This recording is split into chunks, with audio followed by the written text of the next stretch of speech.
આ સભાની અંદર એક મોણા બેઠું છે, એ મોણાની ઘરવાળી છે.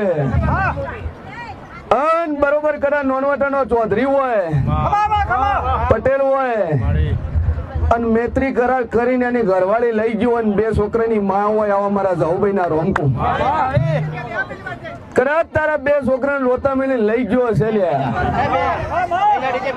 પણ મારા આપડી ના ભગવાન કે છે ને વેળામાં શેર ભવાની માતા કુસુમ બરોબર મારા જાહુભાઈ ના રોમ બોલતા હશે કે નોનાટાનો પટેલ કદાચ તમારી ઓવરડી લઈ ગયો અને બે છોકરાની માં લઈ ગયો અને મૈત્રી કરાર કર્યું. અમારા આપડી ના ભગવાન કે છે, પણ દુનિયા હું જેવું બોલતું છું લ્યા ભાઈ. જો રમણ ભમણ ફેડન કરીને ગોતણ ને નબે હોત મારું નામ જવું બોલતા છે. અમે ધણીની કરાર ઇલેક્ટ્રિક ની દુકાન હોય, પણ દુકાન ના શટલ પડી જાય અને તો ખાટલા ન ખોશી કાઢું મારું નામ જવું આપી કે ભાઈ અમારી ફરિયાદ દિયોદર તાલુકા में કેમ સાહેબ લેતા નથી, તો કે એમને મિત્રો આજે આપણે પરિવારના દુઃખમાં સહભાગી થવા માટે પહોંચ્યા છીએ.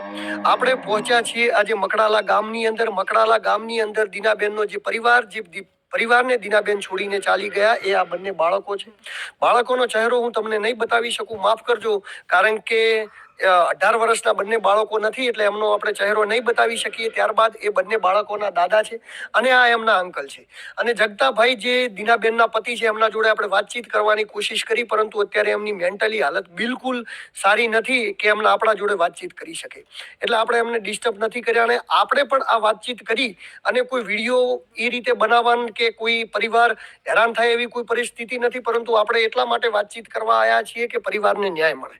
અને એ લોકોએ પણ એ વસ્તુ સ્વીકારી છે કે એમની પરિસ્થિતિ સારી નથી અત્યારે મેન્ટલી, તેમ છતાં પણ એ લોકોને આપણે વાતચીત કર્યા અને મનાવ્યા તો એવો વાતચીત કરવા માટે તૈયાર થયા છે. ઘણી બધી ન્યૂઝ ચેનલો અને લોકો એમના કોન્ટેક્ટ કર્યા, પરંતુ એ કોઈ બી ઘટનાઓ ઘટવાથી સભ્ય સમાજને કેટલું નુકસાન થઈ શકે છે જેના વિશેની આપણે ખૂબ જ ડિટેલપૂર્વક વાતચીત કરવાના છીએ. પરંતુ આપ મારી વિડીયોની અંદર નવા આવ્યા હો તો મારી ચેનલને લાઈક, સબસ્ક્રાઇબ અને ફોલો કરી દો, જેથી હું આપના માટે આવા અદ્ભુત પ્રકારના વિડીયો બનાવતો. તો નમસ્કાર મિત્રો, હું છું દિલુ ચૌધરી ને આપણે વાતચીત કરવાના છીએ કે સમાજની અંદર આવી કલંકિત ઘટનાઓ ઘટતી હોય છે, જે ઘટનાઓના લીધે સમાજની અંદર એવા મેસેજ જતા હોય છે કે જેનાથી સમાજ એ દુર્વ્યવહાર તરફ પહેરાતો હોય છે. પરંતુ સમાજને સારી ઘટનાઓથી પ્રેરિત કરી, સમાજને આવી ઘટનાઓને વિકૃત કરી અને સમાજને સારી દિશામાં લાવવાનું કામ તમારું અને મારા બધાનું છે. પરંતુ આજે જ્યારે સવારથી જ આ વિડીયો એ સોશિયલ મીડિયા ઉપર વાયરલ થયો ત્યારે ઘણા બધા લોકોની અંદર એકદમ રોષ વાપી ગયો, ફિટકાર વાપી ગયો. તો શું હતો એ વિડીયો આપ જોઈ લો.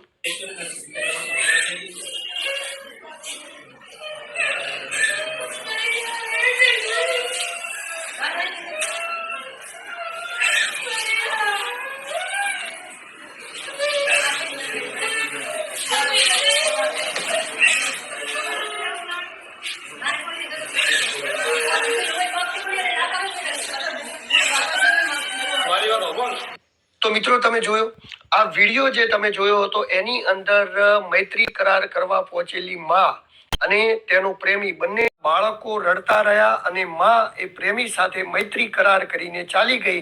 જ્યારે આ વિષયની અંદર વિડીયો વાયરલ થયો ત્યારે સમગ્ર લોકો એ આ વિડીયોના માધ્યમથી ફિટકાર કરી રહ્યા છે. ફિટકાર કરીને કહી રહ્યા છે કે એક માં એ પોતાના બાળકોને આ રીતે કેવી રીતે ઠુકરાવી શકે, પરંતુ શું હતી ઘટના, ક્યાંની હતી ઘટના અને કેવી રીતે આ ઘટના ઘટી અને સભ્ય સમાજમાં આવી ઘટનાઓ ઘટવાથી સભ્ય સમાજને કેટલું નુકસાન થઈ શકે છે જેના વિશેની આપણે ખૂબ જ ડિટેલપૂર્વક વાતચીત કરીએ.